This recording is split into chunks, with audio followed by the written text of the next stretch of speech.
The hidden pet cam footage flickered to life, and I heard my sister's laughter, sharp, cruel, and meant for my ears. "She has no idea," she gloated to the man on the video call. "The whole company will be ours." I'm Chloe, and at 28, I had just discovered my own family was plotting to destroy me. They saw me as the black sheep, a pawn in their game. What they didn't know was that I was listening, and I was about to change the rules for everyone. Before I share my story, let me know where you're watching from in the comments. Hit the like and subscribe button if you've ever had to go above and beyond for your family. Trust me, you'll want to hear what happened. My Boston apartment was my fortress.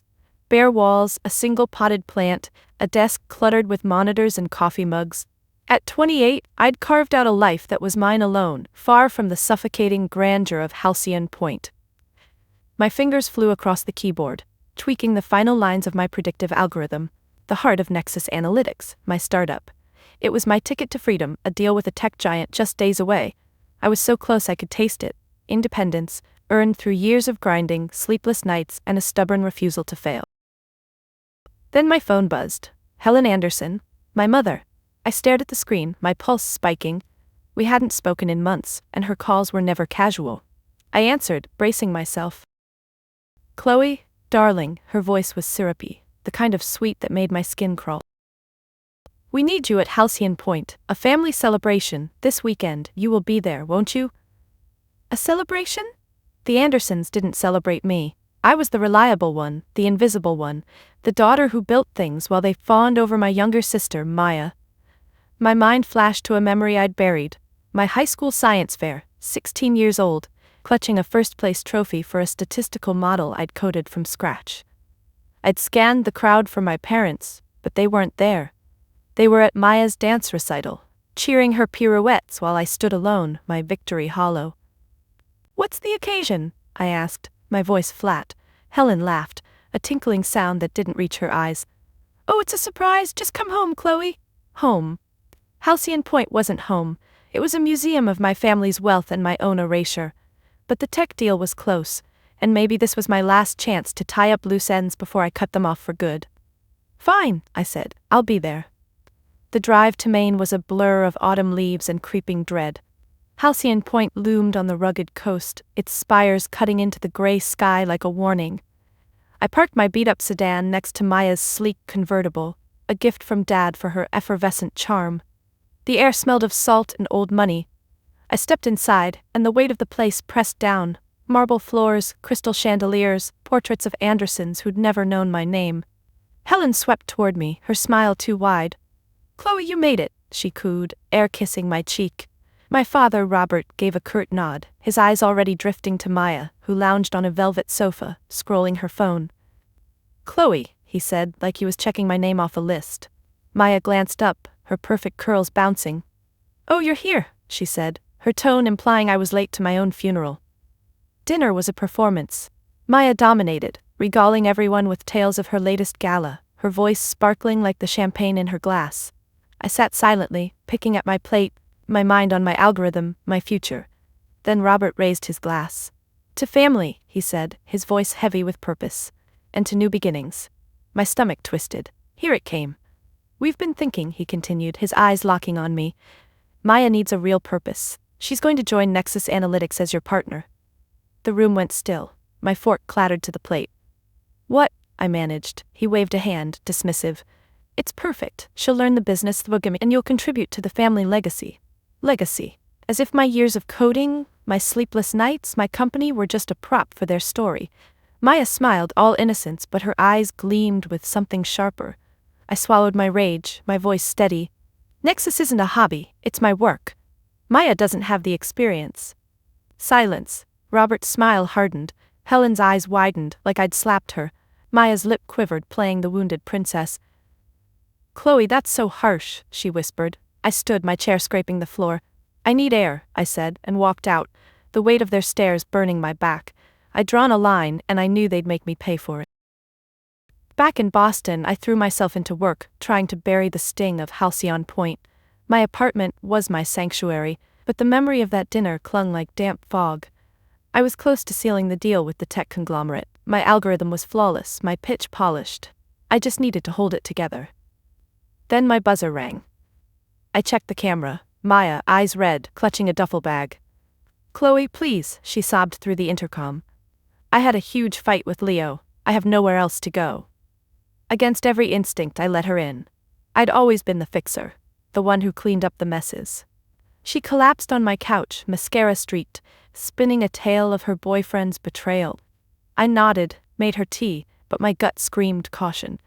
Maya didn't do vulnerability without an angle. By the next day she was everywhere, using my computer, asking about my algorithm, poking at my life. "This place is so sterile," she said, wrinkling her nose at my minimalist decor. "You should let me spruce it up." I kept my distance, working late at a coffee shop to avoid her, but unease gnawed at me. Then Ethan called. My best friend, my cybersecurity guru, the one person I trusted. "Hey, just checking in," he said, his voice warm. We chatted and he mentioned his estranged brother, Leo Vance. The name hit like a punch. Leo, Maya's boyfriend. I froze, my mind racing. Was it a coincidence? That night, I remembered the pet cam I'd installed for a cat I never ended up adopting. It was still active, hidden in a bookshelf. I pulled up the app, my heart pounding, and checked the footage. There was Maya, on a video call, her laughter sharp and cruel. "She has no idea," she said, her voice dripping with glee. "Dad's lawyers are almost done. The whole company will be ours by the end of the month. She'll be left with nothing, just like she deserves." Leo's voice crackled through the speaker, smug. "Good. Keep her distracted." I sat there, frozen, the screen glowing in the dark. My sister wasn't just a spoiled princess, she was a pawn in a calculated betrayal. My family wasn't just neglecting me, they were stealing everything I'd built. The room spun. I saved the footage, my hands shaking, rage and fear twisting into something new. Resolve. They thought I was invisible. They were wrong. I didn't confront Maya, not yet. Confrontation was what they expected, what they'd used to paint me as unhinged. Instead, I became a ghost in my own life. I smiled at Maya's fake tears, nodded at her complaints about Leo and let her think she was winning. Meanwhile, I turned my skills against her. I installed spyware on my network, untraceable, feeding me every keystroke she made on my stolen laptop. I mirrored her phone, her texts lighting up my screen like a map to their plan. She was sloppy. Her emails to Leo were careless, gloating about how easy it was to play the sad sister. But the real gold came from intercepting my father's emails. Robert was working with a lawyer, Arthur Davies, a shark in a suit. Their messages laid it all bare, a plan to seize Nexus Analytics by planting Maya as my partner, gathering data to undermine me. They'd crafted a narrative. Chloe, the unstable genius, unfit to run her own company. My hands shook as I read their words, but I kept going, digging deeper. Then I found it, buried in my father's cloud storage, a scanned document titled Transfer of Intellectual Property. My signature stared back at me, perfect, but not mine. It was forged, backdated to a year ago, signing away my algorithm to a holding company under Robert's control. This wasn't just betrayal, it was theft, meticulously planned. My life's work, my escape, reduced to a lie on paper. I sat in the dark, the glow of my monitor the only light. My family had always made me feel small, but this was different. They weren't just ignoring me, they were erasing me. I saved every file, every email, every damning word. The pet cam footage was my ace, but this was checkmate. I wasn't their pawn anymore. I was the player, and they had no idea the game had changed. I vanished into my own world, a shadow moving through code and data. Maya was still in my apartment, oblivious, her presence a constant violation. I let her think she'd won, offering her coffee with a forced smile while my mind churned. Every night I worked in secret, my monitors glowing in the dark. I'd rigged my network to track her every move, every email, every call, every text. My laptop, now hers, was a traitor feeding me her secrets. I activated its microphone remotely, catching snippets of her laughter, her plotting with Leo. "She's so predictable," Maya said once, her voice smug. "She'll break soon." I didn't break, I built. My spyware was a silent army collecting evidence. I mirrored her phone, watching her texts to Leo pile up like bricks in a wall of betrayal. "Dad's ready to file," she wrote. "She won't see it coming." My heart pounded, but I stayed calm, methodical. I was a data scientist after all. Patterns were my language, and theirs were sloppy. I intercepted emails between my father and Arthur Davies, the lawyer orchestrating this theft. They detailed every step, plant Maya, gather intel, discredit Chloe. They'd even fabricated a psychiatric evaluation claiming I was emotionally unstable. A lie built to strip me of my company. Then came the gut punch. Digging through Robert's cloud storage, I found a folder labeled Nexus Transition. Inside was a contract, pristine and damning. My signature, forged with chilling precision, transferring my algorithm to a shell company under my father's control.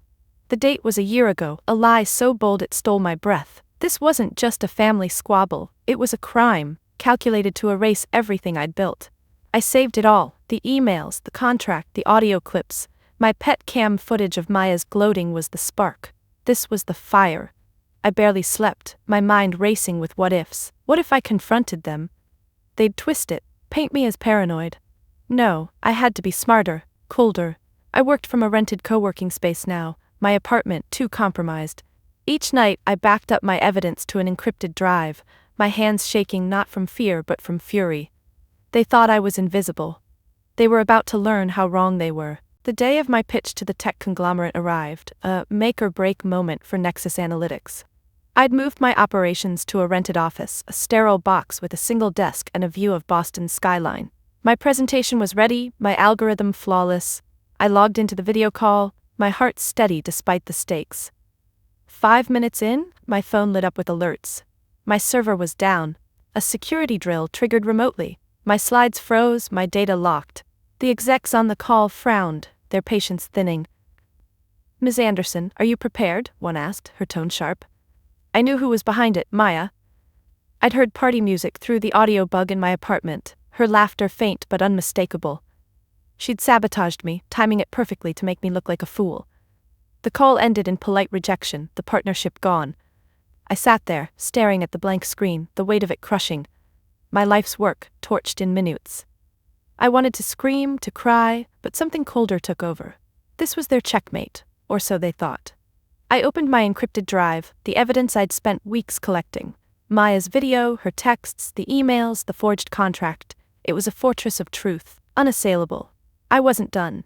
I reached out to a lawyer I'd heard of, Vanessa Reed, a bulldog in the courtroom with a reputation for shredding corporate giants. We met in a diner, far from prying eyes. I laid out everything, my voice steady despite the storm inside. Vanessa's eyes gleamed as she reviewed the files. "This," she said, tapping the forged contract, "is a slam dunk. They're done." I cut ties with everyone. No calls, no texts. Even Ethan, my friend, was kept at arm's length. His brother's involvement made trust impossible. I was alone, but not weak. I'd been the fixer, the invisible one, my whole life. Now, I was the architect. I spent hours with Vanessa, building a case that would bury them. My family thought they'd broken me, they'd only forged a blade. For 6 weeks, I disappeared. No social media, no emails, no trace. I rented a studio apartment across town, a bare space with a single window and a mattress on the floor. I let my family think I'd crumbled, that their plan had worked. Their texts started as a trickle. Helen's performative, "Are you okay, darling?" Maya's fake concern, Robert's silence. Then nothing. Their lack of effort was the final cut. Proof they'd never cared about me, only what I could give them. It hurt, but it also freed me. I didn't need their love anymore. Vanessa worked in the shadows, serving subpoenas for financial records. Arthur Davies, my father's lawyer, stonewalled, his responses dripping with arrogance. But I was digging too. Using my skills, I accessed public records and traced Robert's finances. His prestigious business empire was a house of cards, bleeding money. My algorithm was his lifeline, a desperate grab to save himself. It made their betrayal uglier, but it also gave me leverage. They weren't untouchable. Vanessa crafted a plan, lure them into a false sense of victory. She sent an email to Davies, hinting I was open to an amicable settlement. The Andersons took the bait, inviting me back to Halcyon Point for a family discussion. They thought I was broken, ready to sign away my life. I saw the email and smiled, a rare, cold thing. They were walking into my trap. I packed my bag, the encrypted drive tucked inside, and drove north. The game was about to end. The drive back to Halcyon Point felt different this time. The main coast stretched out, wild and unforgiving, mirroring the storm inside me. I gripped the steering wheel, my encrypted drive tucked in my bag like a loaded gun. My family thought they'd won, that I was crawling back to beg. They had no idea I was coming to end them. At 28, I'd spent my life being the invisible daughter, the one who fixed their messes. Now, I was the reckoning. I walked into the dining room, the same gilded cage from months ago. The chandelier gleamed, casting shadows on the polished table. Helen's smile was tight, her eyes calculating. Robert sat at the head, his posture rigid, a king on a crumbling throne. Maya lounged to his right, her hair perfect, her smirk barely hidden. "Chloe," Helen said, her voice dripping with false warmth, "we're so glad you've come to your senses." I didn't respond. I set my bag down, pulled out a small projector, and plugged it into my laptop. Their eyes followed me, confused but smug, thinking they'd broken me. I pointed the projector at the blank wall and clicked play. The first image hit like a thunderclap, a screenshot of Maya's text to Leo. "She'll be left with nothing." Her face froze, the color draining. The pet cam footage rolled next, her laughter filling the room, cruel and clear. "Dad's lawyers are almost done. She'll be left with nothing, just like she deserves." Helen gasped, her hand flying to her chest. Robert's jaw tightened, his knuckles white on his glass. I didn't stop. Audio clips played, Robert's voice plotting with Arthur Davies. Emails flashed across the wall, detailing their scheme to steal Nexus Analytics. Then the forged contract, my signature a lie, side by side with my real, notarized one. I narrated, my voice steady, each word a blade. "You didn't just want my company, you wanted to erase me." Robert stood, his face red, his voice a snarl. "This is outrageous, you're delusional, Chloe." But I wasn't done. I clicked to the final slide, financial records showing his empire's collapse, my algorithm his desperate lifeline. "You taught me something," I said, my eyes locked on his. "The one who's always quiet, always strong, always cleaning up your messes, she's the one you never see coming." The dining room doors opened. 2 federal agents stepped inside, badges gleaming. Vanessa Reed followed, her presence a quiet storm. "Robert Anderson," one agent said, "you're under arrest for wire fraud and conspiracy." Helen screamed, a sound that tore through the room. Maya shrank in her chair, her perfect facade crumbling. Robert sputtered, but the cuffs clicked shut. The gilded cage was a crime scene now, and I was the one holding the key. The fallout was brutal and swift. The story broke in Boston's business circles, a scandal that burned through the city's elite. Robert's company collapsed under the weight of lawsuits and debts. Arthur Davies was disbarred, his reputation in tatters. Maya became a ghost, her socialite status evaporating as her friends turned their backs. Leo was indicted as a co-conspirator, his smugness no match for the evidence I'd gathered. Halcyon Point was sold off, its marble halls auctioned to cover legal fees. The Andersons were gone, their legacy ash. I reclaimed my algorithm, my company, my life. The tech conglomerate, stunned by the story and my tenacity, came back with an offer better than the first. A partnership that dwarfed my original dreams. I took it, not out of greed but because I'd earned it. I moved Nexus Analytics to a new headquarters, a sleek office in a Boston skyscraper. My team was small but loyal, people I'd chosen who saw me for who I was, not what I could give them. Ethan was the hardest part. I'd kept him at a distance, his brother's betrayal a wound too raw. But he reached out, horrified by Leo's actions, offering to help secure my company's systems. We met at a coffee shop, the same one we'd haunted in our college days. "I didn't know," he said, his eyes earnest. "I'd never hurt you, Chloe." I believed him. We rebuilt our friendship, slower this time, rooted in honesty. He wasn't family, but he was home. Months later, I stood in my office, the city sprawling below me. The conference room buzzed with my team, finalizing Nexus Analytics' official launch. I looked out the window, the Boston skyline sharp against the sky. I'd been the black sheep, the invisible one, but I'd built something no one could take. The silence wasn't about being unseen anymore. It was the quiet of power, of peace. I'd fought, I'd won, and now I was free. Ultimately, this story is about breaking free. Sometimes the people who are meant to be your biggest supporters become your heaviest anchors. The most powerful move you can make is to cut the ropes and sail on your own. Your worth isn't defined by family expectations or their approval. It's defined by what you build with your own 2 hands. Don't be afraid to walk away from a toxic past to build a stronger future. Thank you for being part of this story. Subscribe and share what freedom means to you in the comments. I'll see you next time.